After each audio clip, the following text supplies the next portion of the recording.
hej, witajcie na kanale Repair, kanale, na którym chcę Wam pokazać, że samochody elektryczne to nie jest czarna magia. W dzisiejszym odcinku zabieram Was na wycieczkę do fabryki łożysk firmy FERSA. Przypominam, że jest to dostawca łożysk też do napraw silników Tesli. Oglądajcie. Jesteśmy w firmie FERSA, z którą zaczynamy współpracę w zakresie łożysk do remontu silników. No i przy okazji mam tutaj ekspozycję i zaraz będziemy zwiedzać fabrykę. Jest ze mną też Felipe. Hi Felipe. I będziemy zwiedzać fabrykę.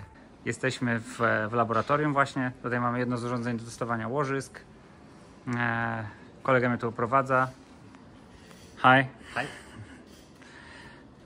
No i będziemy przechodzić przez wszystkie elementy tego laboratorium, patrzeć co tu się dzieje. So we assembled two different bearings here inside this chamber.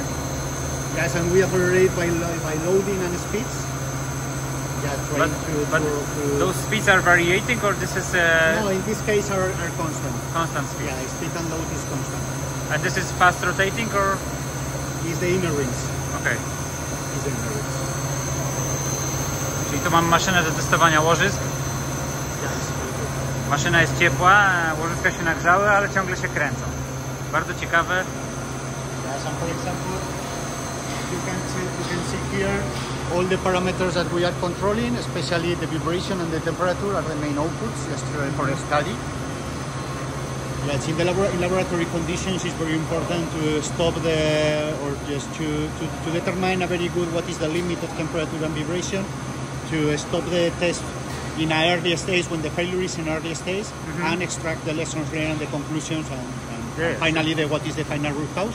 Because with bearings, when one bearing is failing, we are talking of metal parts in contact, so in some hours the damage is very extended.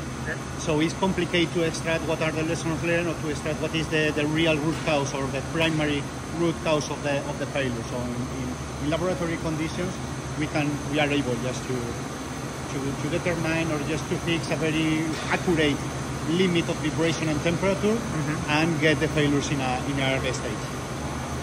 Just a second. Tutaj jeszcze przy okazji muszę Wam pokazać. Tutaj panowie zrobili miejsce na urządzenie, które będzie testowało szybko rotujące łożyska, między innymi dla takich samochodów jak nasze. It's the same methodology, yes, to accelerate loads and speeds and just to reduce the bearing lifetime that you have in the final application, that is years. So in this case, we can accelerate and try just to correlate or to do something equivalent, but in 2 or 3 months. For wheel bearings, we go on 2 different test rigs.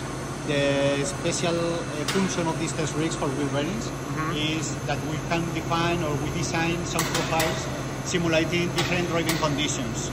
So we can simulate that 1% of the time we are driving in a straight ahead direction.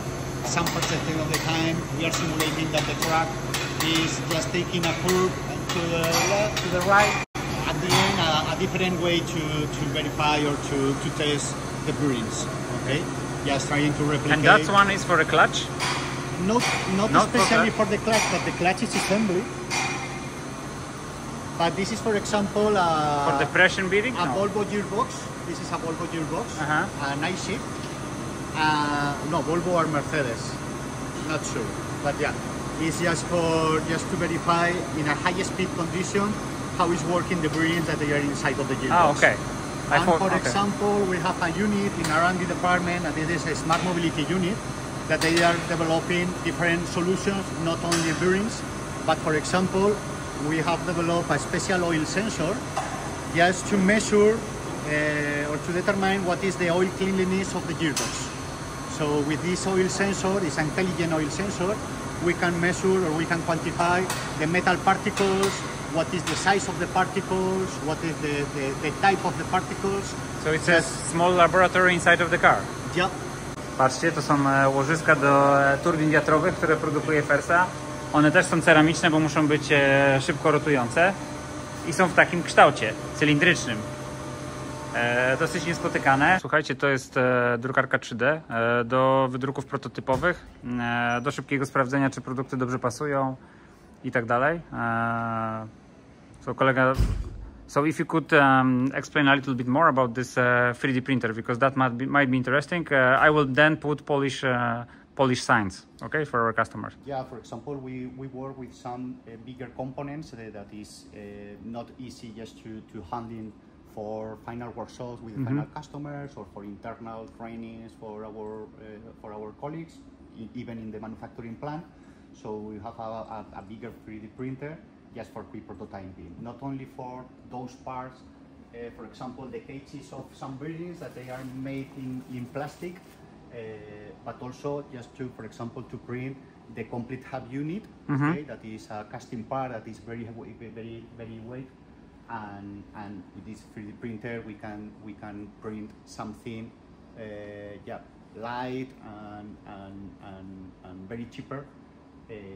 Just for the final workshops, just to show to our customers. Are you planning to have, so then the question is going clearly to my mind, are you planning to buy this steel 3D printer, because they are right now available on the market? Yes, we have in mind.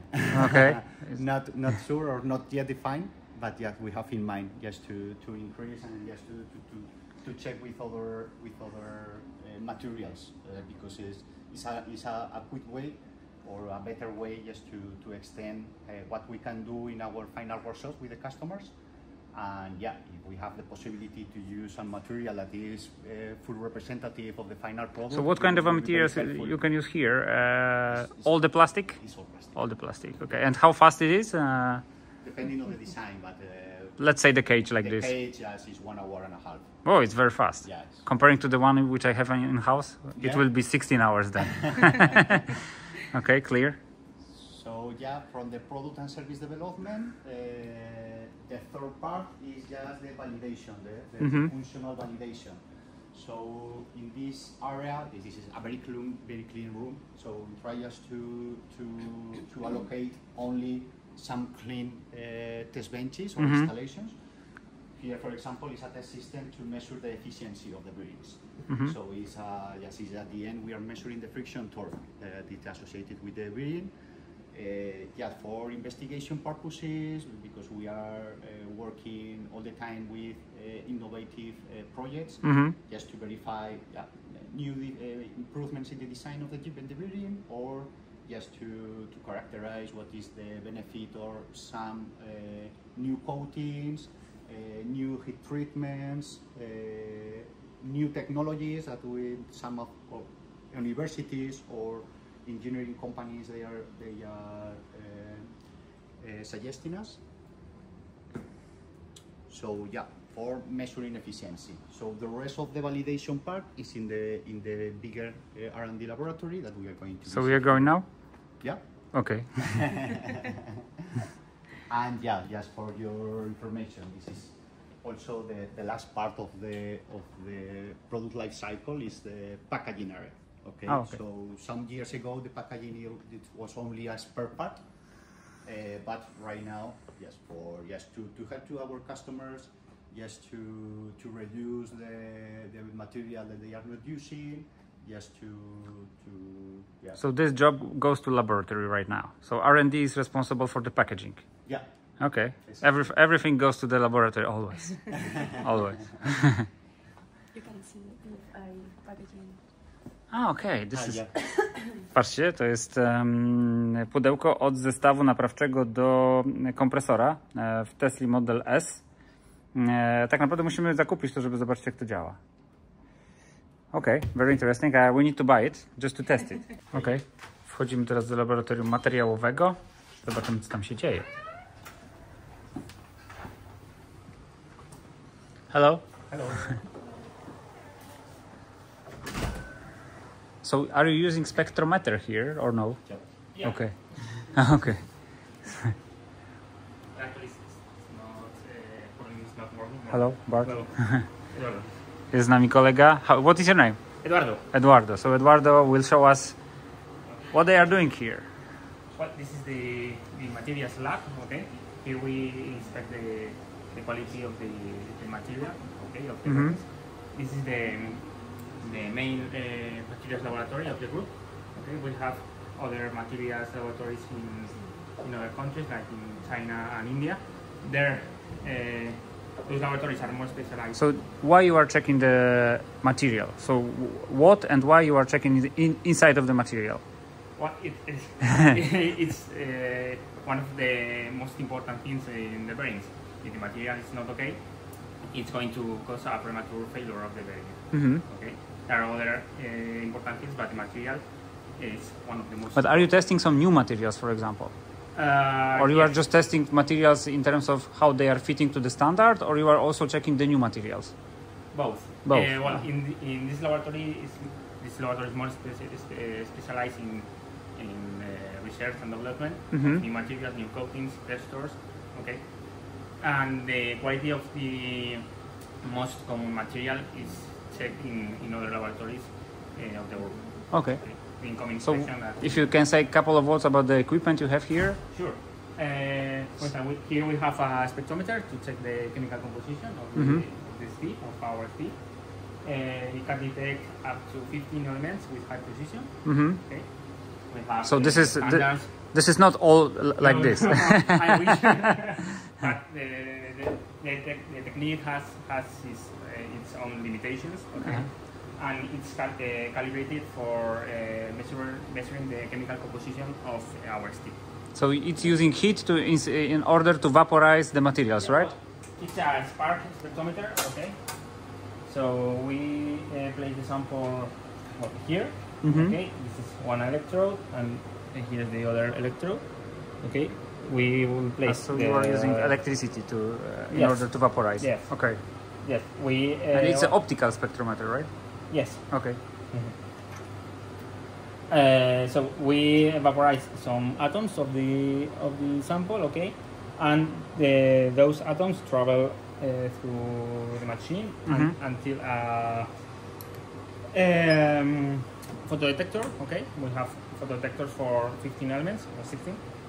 Okay, and the instrument gives us the quantity of these elements. Of the particles, or let's say, composition. Composition, Yeah. chemical composition. Okay. I can see some cutting machine here. Yeah. We have a sample preparation package Mhm. for mounting samples before metallographic inspection. For instance, this will be a finished sample, okay? Mhm.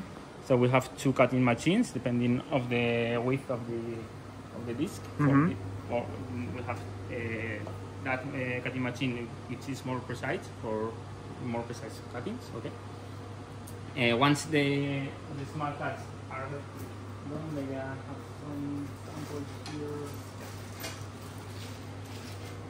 With this machine, we perform this type of cut, Mhm. okay? And then you are examining under microscope, or Yeah, but first we have to mount the sample in a sample like this, okay? Mhm. For that we use a mounting machine and a polishing machine. We polish the sample up to a mirror polished quality, Mhm. okay? And then we go to the inverted microscope there, and we check the quality of the steel in terms of inclusions, of microstructure, carbide segregation, glass size, okay? Always following international standards. Very cool. It's very, very cool, actually. Really. We also have a stereo microscope here that we mainly use for failure analysis. Okay. So just okay, I understand. So that it's a little For bit. macro analysis. Okay. to see big things. Okay. Okay. We can move to the other lab. We have a very close daily relationship between material and testing laboratory, because some of the test areas that we are testing, later on they are trying just to So you are also investigating things. If something is failing there, you are taking it here. Why did it fail? exactly what is the root cause, or if the material is something related to the failure mode, or So then, if I may ask, so how it looks like so are you taking also some samples from the production? exactly. Okay. For sure. Some product solids in which we are verifying that the stability of the. Do you have some production is standards, like still for the same. example, 1 piece per million, 1 piece per 100,000, or it's more random? Because No. usually it's a random. Yeah, this is usually random. Yes, the customer care department is developing or is performing each year some product audits, okay, in which they are evaluating all the manufacturing line or all the process of the bearing, from the bearing coming inspection until the final validation protocol. So with these product audits, they take some bearings in the random way from the manufacturing line, and later I'm taking those bearings and assembling the test rig and seeing what is happening. Okay. So what we have here? So we have here 2 durometers to check the hardness of the material. Okay, this is a macro durometer which can perform HR which level? This has a load capacity of 150 kilograms. Okay. Okay, it applies 150 kilograms on the sample. Okay. It performs an indentation. But then you check the hardness of the material. Yeah. Because there is some special scale. I remember it's a HR scale. Okay, yeah. In this case, this is Rodwell. Okay, this is this machine. Okay, we have a diamond chip which performs a footprint in the material, and depending on the depth of the inclusion, or let's say, I understand. You obtain the hardness of the material. This is for measure, for instance, the depth of coatings or other surface treatments like carbonate threading or carburizing. Okay. As you can see, so it's scratching the material, or no? It's the same. So pointing. Yeah. In fact, this is the fundamenta of the technique. Okay. You can see that the tip is slightly different. Okay.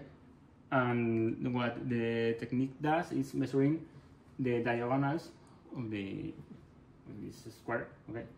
And from this measurement, you can obtain the hardness. Okay. Of the surface. Okay.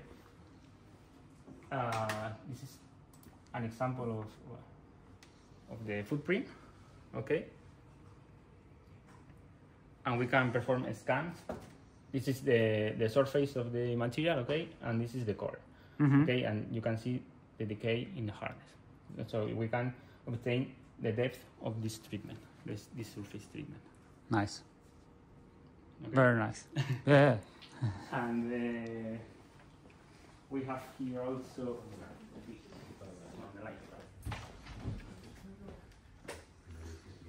Well, we can enter here. Can we go? Yeah.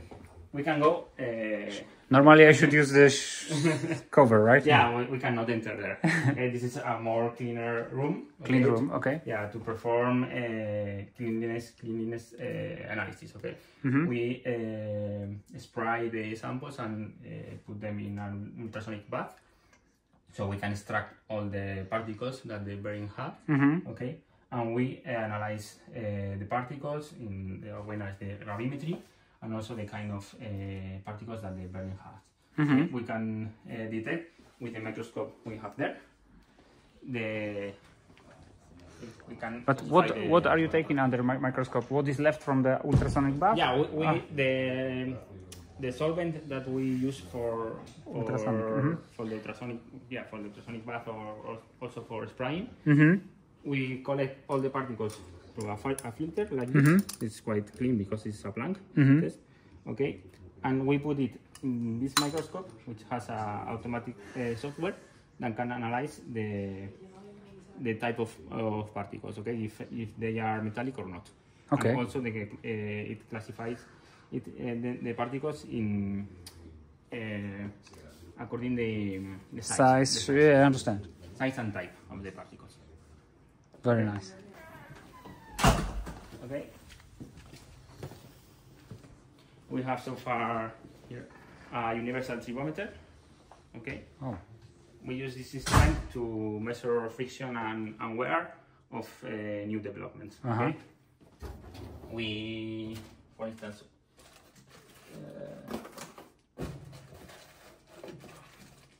this will be one part of the test, and this one the other. Okay, and this rotates at a given speed. Okay, and then we measure the friction coefficient and wear. Okay, so we can apply some coating or greases. Okay, and we can test the differences in friction and wear. So it's R&D, I would say. Yeah, Oh. yeah, exactly. Very good. It's not very usual in Europe, so thank you very much. It's very nice to see such kind of a things happening in Europe. Yeah.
Muszę się przyznać, że wizyta w fabryce FERSy bardzo mocno mnie zaskoczyła.